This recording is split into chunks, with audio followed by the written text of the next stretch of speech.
Is it true that Donald Trump is losing? Even Fox News said that.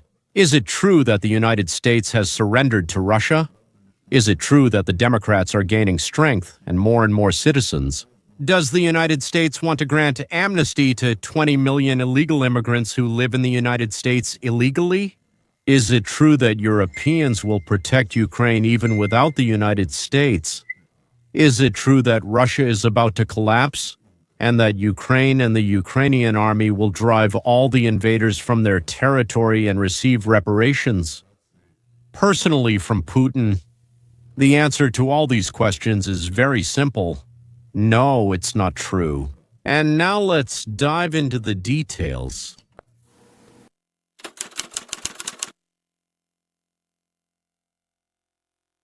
I kept hearing from the Democrat brothers and the group of Russian-speaking jesters that Trump is losing popularity every day, every hour. In general, there's a lot of contradictory information in the media, I would say. But what I want to tell you before we dive into this is what? In the United States of the 21st century and the second half of the 20th century, the popularity of a candidate from one party was not much different from the popularity of a candidate from the other party, respectively. So the biggest gap that I personally remember was when Ronald Reagan, running for a second term, defeated Mondale with a margin of 58-40. That is, there was an 18% difference. However, the difference on average fluctuates within sometimes 4, 5, 10, 9 at most. Yes, that's normal, so to speak. Sorry. The spread is 51-48, sometimes a bit more, 50-46, sometimes a bit less. So when the incumbent president, so to speak, has 50% even before the election, it means a significant lead, most likely by 3-4 points and a very solid victory in the upcoming elections, considering that about 35% always vote for the Democrat and around 32% always vote for the Republicans. Elections are decided by those known as independents in the United States. That is, it simply means that they haven't decided in advance which of the two main parties they will vote for. As you know, in the United States, you can actually lose an election even if you get 1.5 to 2% more votes. That's due to our electoral system, which is actually brilliant, by the way. But when the gap is more than 2%, well, you never get 100%, but almost 100%. The candidate is almost guaranteed to win. The New York Times, a newspaper that has defended the Democrats for years, has just published the most devastating political obituary in American history. And no, it's not about a person, it's about an entire political party. But we're interested in Trump, ladies and gentlemen, so what's going on? Russia, Ukraine, half of Europe are terrified that Trump gave in to Putin, that he basically showed he's Putin's puppet. Some say that American Marines were crawling on their knees before Putin, rolling out the red carpet for him. Others say that Trump obediently stood and waited while Putin deigned to approach him on this very red carpet or another one. Others analyze that Trump extended his hand to greet Putin with his palm up, that is, with the back of his hand down, and Putin covered his hand from above. Clearly, they say, showing who is the alpha male and who, is the female. Some Russian-speaking humanoids winking and making faces told us that Trump, satisfied Putin. However, later they said that it was a double, not Putin himself, and that Trump realized it. And that's why he canceled the dinner and flew away, interrupting the meeting. Yes, they say a lot of things.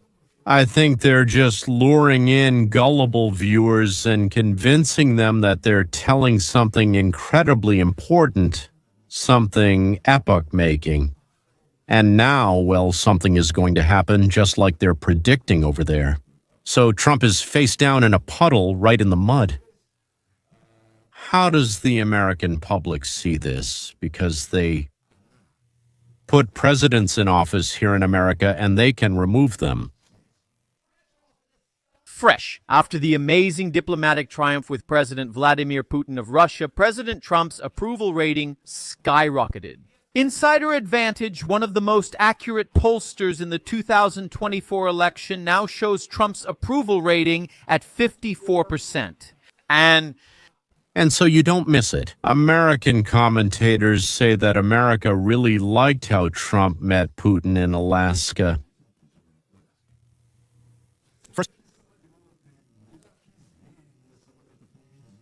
It shows how Trump's field was allowed.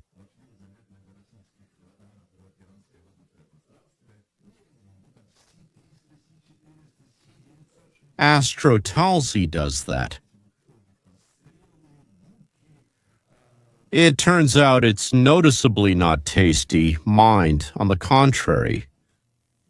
So after Alaska, a population survey showed that Trump's rating grew even more and has already reached 54%. Well, just to be clear, against 44, it doesn't always add up to 100. That is, the gap between him and the Democrats is huge at the moment. But nothing, absolutely nothing, could have prepared the Democrats for the sensational report that was just published by the New York Times. They call it a crisis of Democratic voter registration. All parties try to persuade people, especially the younger generation, to register. You can register. No, it's your personal choice, actually, yes. But it means that when you initially attract someone to your party, then later on, well, it's hard to change, let's say, yes. You make friends, they brainwash you, they charm you there, so to speak.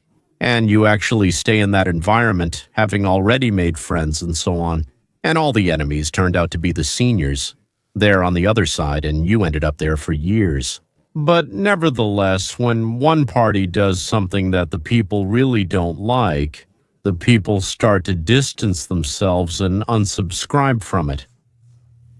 Just like we do there, if you don't like something on YouTube, someone goes and unsubscribes, right? You can just not watch, or you can unsubscribe. So when you unsubscribe, it's kind of like an act in itself. So when people don't just say the forget them and actually go and unsubscribe, that's already bad. It doesn't necessarily mean that they went to another main party, but they're leaving this one, and usually they don't come back. I want this to affect you.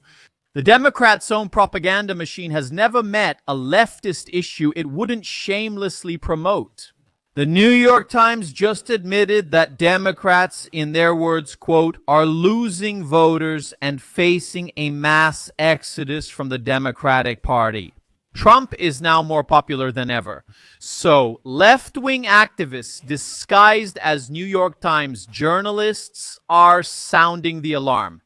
Democrats need to do something to stop this voter exodus, or else they will literally cease to exist as a party.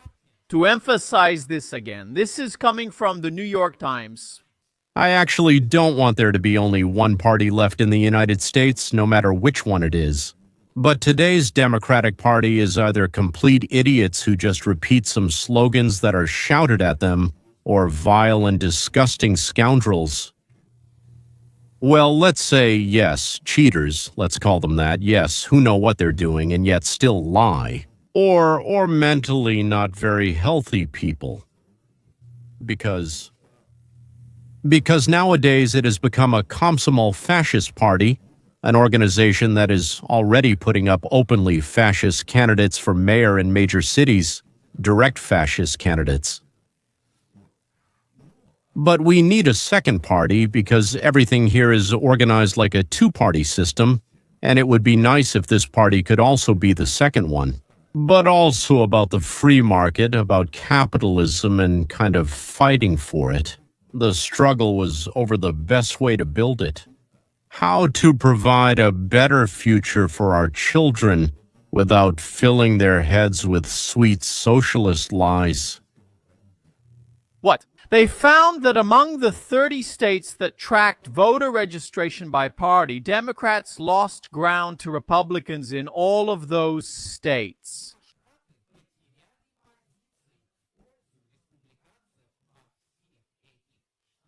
Not some, not most, but all 30 states. The shift away from the Democrats is absolutely shocking. 4 to 5 million voters. Over the past 4 years, the Democrats have lost 2.1 million registered voters, while the Republicans have gained 2.4 million. That means 2.1 million of their own party members have left the Democrats, while the Republicans have increased their ranks by 2.4 million people. Only 20. Look at this. Only 29% of white Gen Z men are registered as Democrats. That's down from an average of 50% just a few years ago. In 2018, Democrats attracted almost 70% of new voters under 45 who registered with major parties. By 2024, that 70% dropped to just 48%. Republicans went from about 1/3 of newly registered voters under 45 to an absolute majority in just 6 years. Democrats, guys, you need to realize this. Democrats are facing not only a voter registration crisis, they're facing a generational realignment that will shape the electorate for decades. And it's not just that fewer people are registering as Democrats. There's been a tectonic shift. It's a political earthquake. I have absolutely no idea what the maximum is there, maybe 7, 5, or 11 points. Young people, black people, Latinos, union members stopped automatically registering and voting for the Democratic Party. Millions of them are not even switching to the Republican Party, they're switching to Donald Trump. They want to be on his side. Where he is, that's where they are. Since the time of Roosevelt, Franklin Delano Roosevelt, of course, the Democratic Party presents itself as the defender of workers from the bourgeoisie, of national minorities from oppression, of women from lack of rights, of young people from being excluded from serious decision-making.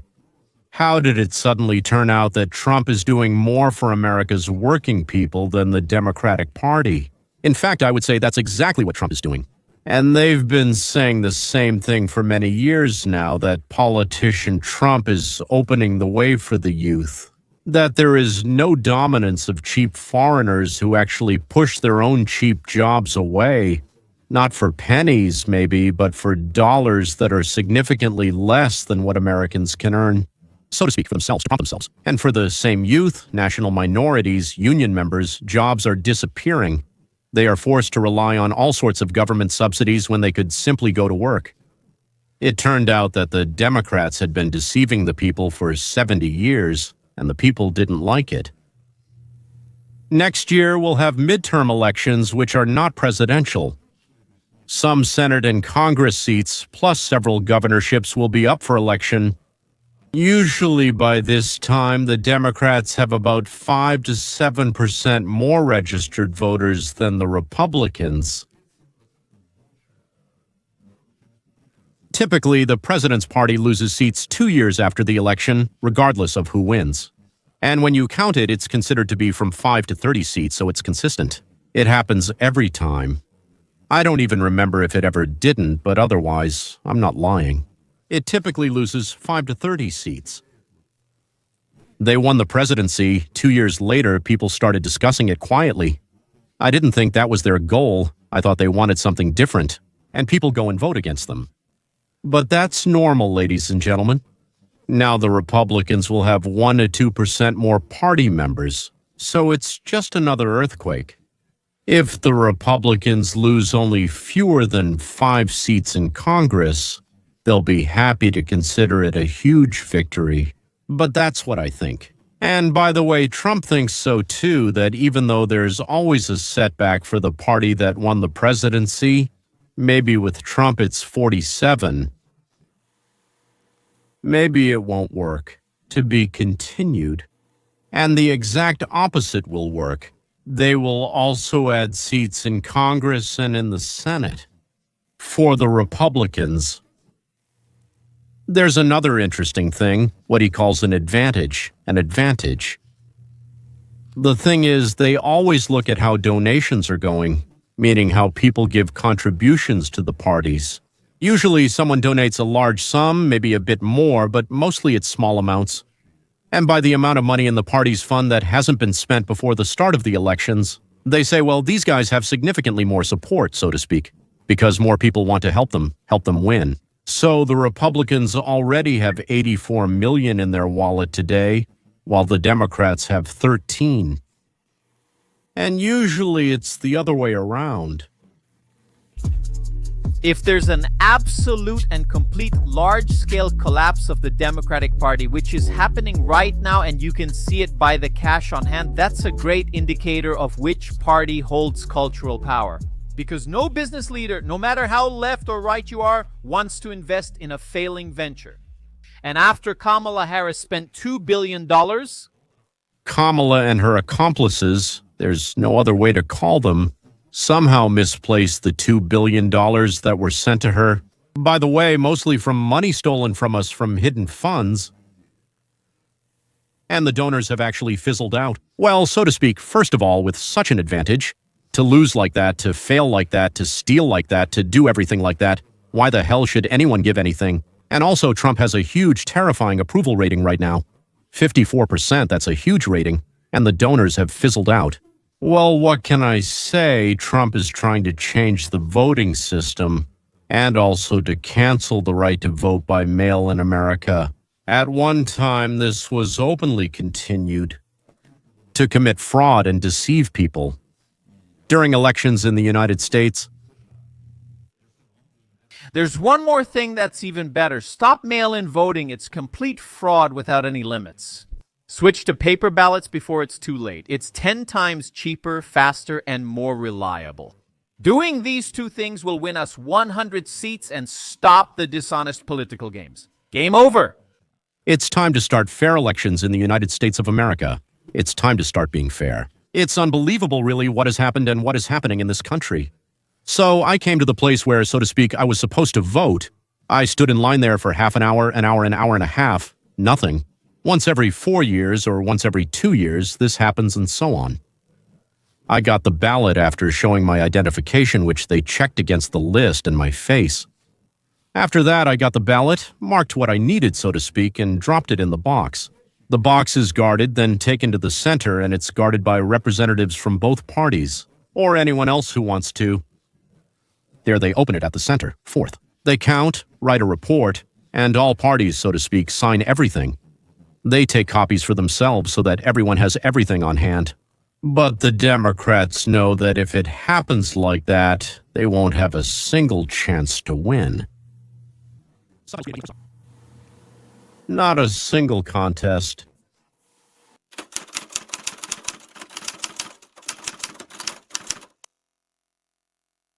Victor Davis Hanson, as he's called, so we have Victor Davis Hanson, one of my favorite voices on the internet. I highly recommend subscribing to his channel. So Victor Davis Hanson, as he's called, like I already said, that's what people call him. In the interview, he explained his opinion about the Trump-Putin meeting, Trump's meeting with Europe, and about Ukraine. Well, everyone was angry. I had colleagues at Hoover and other people who said that Donald Trump was deceived by Putin. And we talked about the need to talk even with the most terrible monsters. And Putin, no matter what kind of monster he is not in the same league as Uncle Joe. Like Franklin Delano Roosevelt called Iosif Stalin, or Mao Zedong, whom Richard Nixon courted and flew to Beijing to meet. So they thought they had a story that Donald Trump was going to make a deal with Putin and leave Zelensky and the Europeans behind. And then he had an interview later that night with Sean Hannity, where he talked about a land swap, which, as I know, is supposed to happen. Then something unexpected happened. They called the Europeans and said, "Come here, we want to consult with you.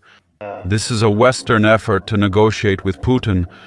We need your opinion. We can't invite all of you to the summit. But maybe I can be a mediator and bring them together in one room, but we have to be on the same page. So Zelensky arrived and he was wearing a suit, some kind of suit. It was a sort of postmodern suit. And then all these seven.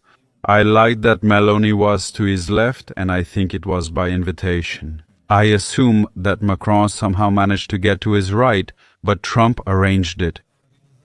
I mean, it was Emmanuel, it was like at the NATO conference, Dad.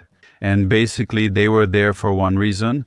They said it wouldn't work if the United States didn't provide support. So, the Europeans are saying to Russia, we can't do anything on our own. We have neither the army, nor the money, nor the courage to enter into a conflict with Russia unless the United States supports us. And it would be good if the United States was ahead, behind, above, and on the side. Europe has about 550 million people, the United States. 350 million in Russia, either 110 or 140 million. They're always exaggerating, but I don't know the exact number. The European economy is at least 10 times stronger than Russia's. But this criminal neglect by Western Europe of the protection and defense of their lands and population has led to the fact that they don't have weapons or production. They can't provide military protection for themselves, and they also don't have money to buy weapons or train soldiers. Because they were pretending to be about socialism, equality, and brotherhood, and they squandered everything they took from the producers who didn't forget themselves, naturally to secure votes for themselves in the elections. I think the West will say we just want to freeze everything as it is. And you can institutionalize everything to the east of you. Zelensky can't give up territory, so he won't officially recognize Crimea and Donbas and the territory in the west that you currently occupy. But no one else will complain, so you can say that they are part of Russia. And then negotiations will begin along this demilitarized zone. And I think that the Europeans are satisfied because it means that, first of all, the United States will support Ukraine. So, if Putin invades Ukraine for the fourth time, he invaded under Bush, he invaded under Obama, he invaded under Biden. I shouldn't say that he invaded Ukraine under Bush. He invaded Ossetia, Georgia in 2008. If he crosses his borders a fourth time, the United States Air Force will confront him, and Europeans will take cover and offer air support. And that's what they wanted. So now they can tell Zelensky, you won't be in NATO, but you have the United States Air Force for protection. If Russia tries to invade, and apparently Europe will be able to buy natural gas from Russia again, then what? I have a feeling that the president's plan is to have some kind of détente and try to pull Russia away from China. Now we reach the crucial point, ending the war in Congo, Pakistan, and Cambodia. The United States is important to Ukraine geopolitically, mainly to stop actions that hinder global trade and to create a united front against China. Subtitle editor. We've already pulled India away from China. Well, I said, almost completely Vietnam, the Philippines. We're working on Pakistan, well, South Korea and Japan. And as they say, Taiwan is with us too. We are working on pulling 5 African countries away from China. All their leaders just recently came to see Trump. There was also the so-called African Summit recently, also in Trump's office. We've handled Syria, are working on Turkey, and remember Armenia and Azerbaijan. And when we calm down this Russian-Ukrainian war, we'll start working on separating Russia and China. By the way, I don't know if Trump wants to use Russia to crush China or if he wants to use China to crush Russia. Both options are possible. But let's get back to Trump. He really helps. The last 4 years of the Biden administration, they got what they wanted. They, meaning the left, got a wax figure and a chance in life to use this old Joe Biden from Scranton. I don't know what we would call him, a mirage to push through this open borders policy, critical legal theory, critical race theory, diversity, equity and inclusion, pulling out of Afghanistan, all of that. And it was a colossal failure. And Donald Trump comes in and reminds people, yes, we have a lot of debt. Yes, we have deficits. Yes, we have tensions. Yes, there are reds, blues, blacks, whites. All of that is happening. But compared to the alternative in Russia, in China, in India, in Europe, we are a powerful and the most powerful nation. We have the largest army, we have the largest economy, we have the most advanced technologies, we have the largest oil and gas production in the world, we produce the most nuclear energy. For some reason, everyone wants to attend our universities, including 300,000 Chinese students who learn advanced technologies here and then return to China to use them against us. But that's another story, and no one is using this power. And this guy comes in and says, well, you know what? Everything is negotiable. We don't need to have 300,000 Chinese people. You don't need to charge us a 50% fee like a university. We don't need to have DII. We don't need to have MII, and we can do it. We act as we choose, as long as it's legal, constitutional, and supported by Americans. I'm thrilled with the wording. We are free as a country to do what we want if it's legal, legally, lawfully, constitutionally, and if the majority of the population supports it. What about the golden rule of Judaism? Don't do to others what would be unpleasant for you yourself. So he's using the internal and external power that no one has really tried to use, because everyone was in a state of depression and they thought, oh God, we went into Afghanistan. We just left people hanging on the wheels of our planes. It was just terrible. Oh God, George Floyd, we're such a racist country. We need to call in the United Nations Human Rights Commission to check if we're good or not. Oh God, we're not exceptional. Barack Obama said we're exceptional, but what about Greece? Self-hating despair is like Pete Buttigieg's view of America. And he came and said, that's wrong. Just look at the facts and accept it. I'm going to start a counter-revolution. And Europe, they looked at that and thought, wow, that's amazing. And, the domino effect, Jack, it's not just that Eastern Europe is becoming more conservative. Even when they don't have a conservative government, they're already implementing conservative policies in Romania, Poland, the Czech Republic, and so on. But they're getting conservative governments in the Netherlands and Italy, and even in Latin America, Bolivia, Argentina. So it has influence that goes beyond the United States. And one of the things, I'll just finish this, but what was really sad when I looked at those 7 heads of state in Europe, I said to myself, wait a minute. Together you represent 500 million people. You have 150 million more people than we do. Your gross domestic product, which used to be equal to ours, has dropped to about 2/3 of ours, but it is still the 3rd largest gross domestic product in the world. You were the embryo, the Renaissance, the Enlightenment. You have very capable people. And yet here you all are, the 7 of you, begging this American president to stand between you and Putin. And if he stands between you and Putin, then you will be brave. And here are all these petty complaints, America this, America is corrupt, America that. No, that's not it. We want you between us and Putin because we can't protect ourselves. We can't protect ourselves. We can protect ourselves. That's what I'm telling you. And I also told you one thing, that the Trump effect went far beyond the United States of America.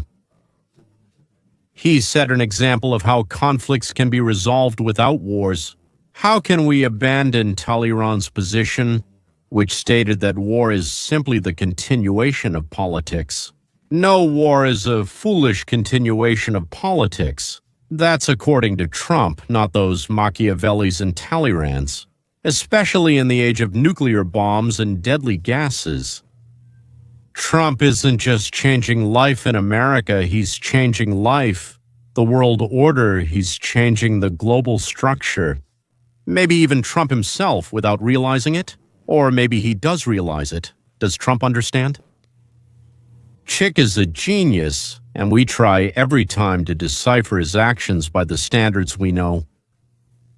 I myself said once that tariffs on goods shouldn't be imposed because they will drive up prices. Well, logic says yes. So if something costs 10, they added 5. Now it costs 1.5, so you have to sell it for more. That's right. But the price actually stayed the same. He considered a dozen other factors, possibly using intuition, knowledge, or experience. I'm not sure. He knows he can, he understands, but I don't. Another guy there, Alexander Stubb from Finland, was wonderful. And he just said something absolutely right. Everyone was chatting, and he just said, I would like to make a statement.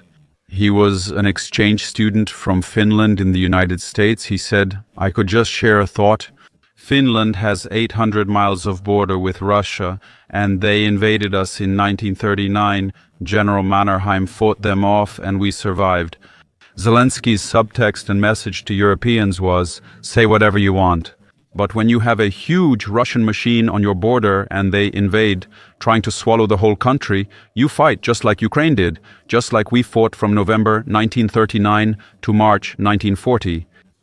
But at some crucial moment when you're about to be overwhelmed and crushed, but before that happens, you've inflicted 500,000 or 1 million casualties, maybe like Finland, then you make a deal.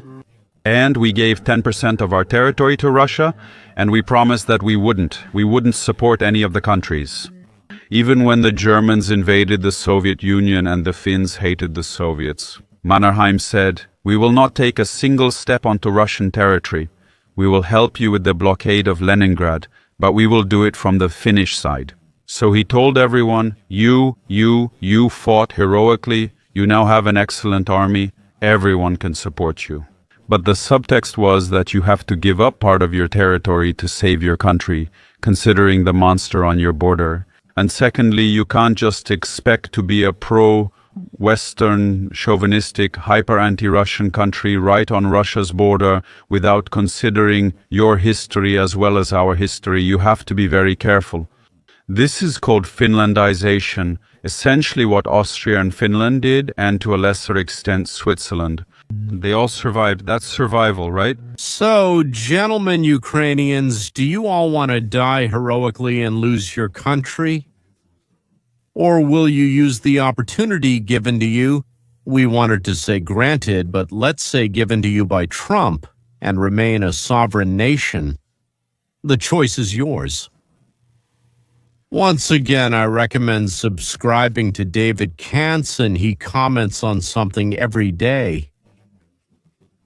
Of course, the Senate is into eco-music horizontally, and other things, in short, not the country. Well, we haven't had the cherry on top for a long time. That's why the FBI released the transcript and audio recording of Maxwell's interrogation about the client list.